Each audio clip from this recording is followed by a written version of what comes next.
Buenas noches, el día de hoy estamos América Cecilia, Ángela María, Emily Fernanda, Luz Elena y Edison David para presentar lo referente a la clasificación del sistema nervioso y los neurotransmisores. A través de este video lo que nosotros pretendemos es poderles dar una explicación y una evidencia del desarrollo y la apropiación de las referencias bibliográficas otorgadas para esta etapa número 4 en la materia de fundamentos de psicobiología. Vamos a hablar acerca de la neurona, su mecanismo, el sistema nervioso, los mecanismos de transmisión sináptica química y sustancias transmisoras. Bienvenidos.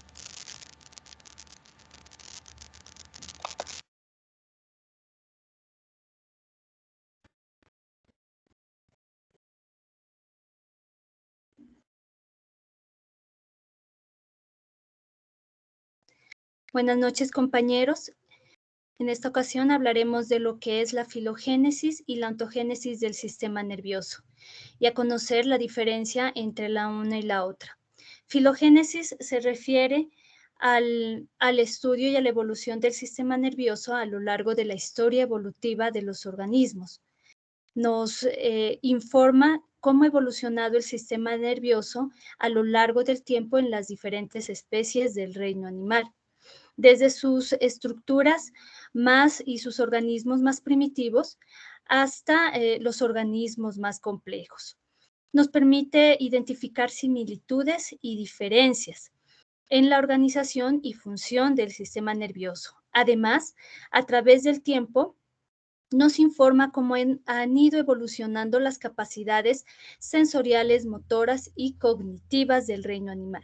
Sus principales características son la comparación entre las especies, el análisis evolutivo a través del tiempo, la identificación de homologías, la reconstrucción de árboles filogenéticos que utiliza técnicas de análisis para reconstruir los árboles evolutivos que representan las relaciones de parentesco entre las diferentes especies en función de las características del sistema nervioso.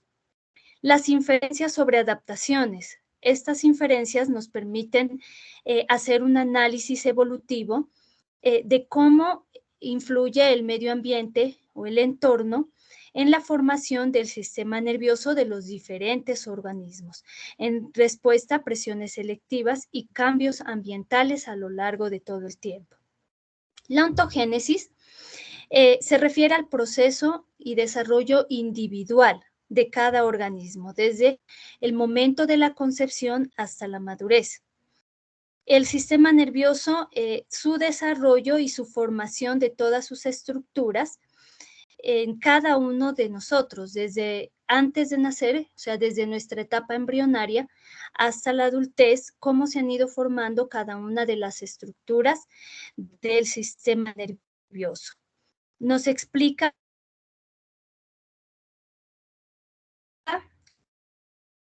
correctas, establecen conexiones sinápticas y maduran, dando lugar a una compleja red de neuronas y circuitos neuronales que vienen a constituir lo que es el sistema nervioso funcional de un organismo. Además, también nos permite conocer cómo se desarrollan nuestras capacidades sensoriales, motoras y cognitivas a lo largo de toda nuestra vida. Sus principales características: el desarrollo secuencial, la plasticidad, que es la capacidad de adaptarse y cambiar en respuesta a los estímulos ambientales y a las experiencias, lo que permite la formación y conexión de sinápticas y modulación de circuitos neuronales. La migración celular, la sinaptogénesis, la mielinización y la maduración neuronal. Estas serían las características más importantes de la ontogénesis y nos establece la diferencia entre la una y la otra. La una es a nivel de toda la historia de la evolución y la otra es en cada uno de nosotros, de nuestros organismos. Muchas gracias, compañeros.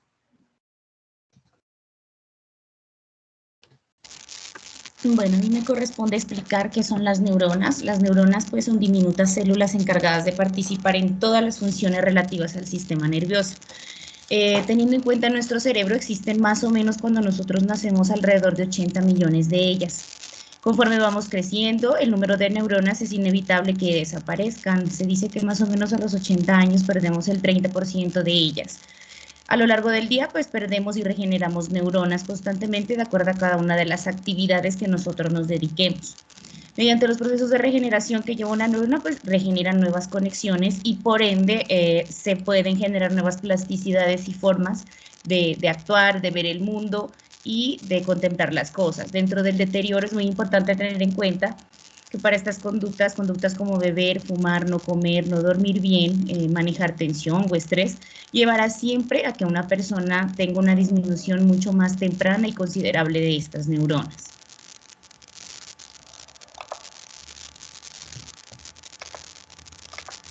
Bueno, la estructura de las neuronas está compuesta por 8 partes. Entre estas está el núcleo, que está aquí en todo el centro. La otra son las dendritas. Las dendritas son estos pequeños bracitos que nacen a partir del cuerpo celular, que es este, que es el que mantiene protegido el núcleo. Las otras partes que nosotros tenemos son la neuroglia. La neuroglia son aquellas partecitas que se caracterizan porque pueden realizar funciones de nutrición y soporte necesarias para mantener a la neurona viva. La mielina, pues la mielina es el material compuesto por lípidos y proteínas que recorre alrededor de todo este cuerpo que podemos ver acá. El otro son la terminal de acciones, que son el número 6, que son todos aquellos brazos que se van a conectar en determinado momento a otras neuronas más. El nodo de Rambier pues es el hueco o el espacio que existe en que cada una de estas mielinas para conectarse. Y por último el axón es esta conexión entre este cuerpo principal y este cuerpo secundario. Las funciones de la neurona, pues básicas, en primer lugar recibir información y señales del entorno, la segunda es integrar y procesar dichas señales con el fin de determinar si la información debe o no debe ser transmitida. La otra es transmitir la información y las señales a los músculos y a las glándulas, que en primera instancia son las que conforman las neuronas sensoriales, que como ya se había nombrado, transmiten impulsos desde un receptor a una localización en el sistema nervioso central. Las neuronas motoras pues transmiten impulsos del sistema nervioso a efectores como son el músculo en este caso. ¿Para qué? Primero para recibir la información sensorial del mundo exterior. Segundo, pues para enviar señales a diferentes partes del organismo. Y la otra, y muy importante también, transforma y transmite las señales eléctricas en cada fase de estos procesos para saber en realidad el cerebro qué debe o qué debe ordenar al cuerpo para hacer con determinados estímulos externos. Gracias.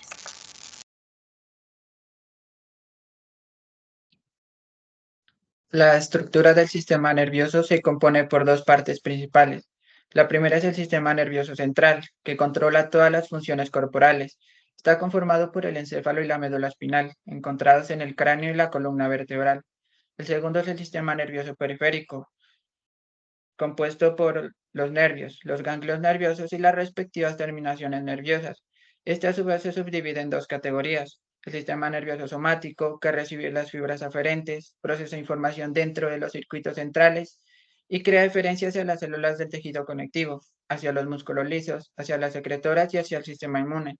Por lo que estas funciones son similares a las del sistema nervioso autónomo, que también coordina las diversas funciones de las estructuras internas. El sistema nervioso simpático y el parasimpático son dos subdivisiones del sistema nervioso autónomo. Los nervios simpáticos tienen su origen en la médula espinal, en los segmentos T1 y L2. De este lugar se dirige a la cadena simpática paravertebral y finaliza en los tejidos y órganos periféricos. Las fibras nerviosas parasimpáticas tienen su origen en el tronco encefálico, en los núcleos de los pares craneales y en la médula sacra. La función del sistema nervioso central es recibir las informaciones traídas del sistema nervioso periférico, las ajusta en diferentes niveles y envía órdenes motoras que se dan por el sistema nervioso periférico. Este a su vez cumple con la función de traer la información recogida en la periferia al sistema nervioso central y hace la transmisión a los órganos encargados de ejecutarlas. Por último, la información procedente del exterior, es decir, mediante los órganos sensoriales y la información proveniente del propio cuerpo, son órdenes emitidas por el sistema nervioso central. Gracias.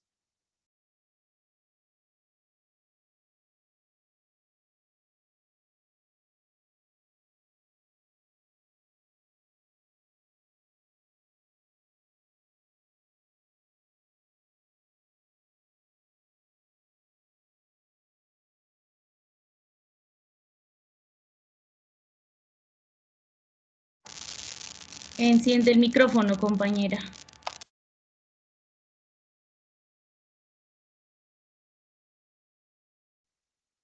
Tipos y funciones de los neurotransmisores. Los neurotransmisores son sustancias químicas que actúan como mensajeros en el sistema nervioso, transmitiendo señales entre las neuronas y otros tipos de células. Existen varios tipos de neurotransmisores, cada uno con funciones específicas en la regulación de diversas actividades, tan físicas como más. Presentamos algunos tipos de neurotransmisores más comunes y sus funciones. Entre estos tenemos los neurotransmisores excitatorios. Los neurotransmisores excitatorios desempeñan un papel crucial en la transmisión de señales entre las neuronas y la excitación neuronal. Aunque existen varios neurotransmisores excitatorios, los principales son el glutamato, cuya función es del sistema nervioso central, es involucrado en la plasticidad sináptica, el aprendizaje y la memoria. El glutamato es crucial para la transmisión rápida de señales en el cerebro. También tenemos el aspartato, que es un neurotransmisor excitatorio del sistema nervioso periférico, el cual contribuye al proceso del aprendizaje, la memoria y otras funciones cognitivas al facilitar la comunicación entre las neuronas. Los neurotransmisores inhibitorios. Estos son los más destacados del sistema nervioso y desempeñan un papel fundamental en mantener el equilibrio entre la excitación y la inhibición neuronal para un funcionamiento adecuado del sistema nervioso central. Tenemos el ácido gamma aminobutírico, más conocido como GABA. Es el neurotransmisor principal inhibitorio en el sistema nervioso central, el cual regula la excitabilidad neuronal. La importancia de este es controlar la ansiedad, el estrés y promover la relajación. También tenemos la glicina. Este es un neurotransmisor poco conocido y es un aminoácido inhibidor que actúa a nivel de la médula espinal y del tronco del encéfalo. La glicina ayuda a regular la neuronal y la transmisión de señales, inhibiendo la excitación neuronal. Gracias.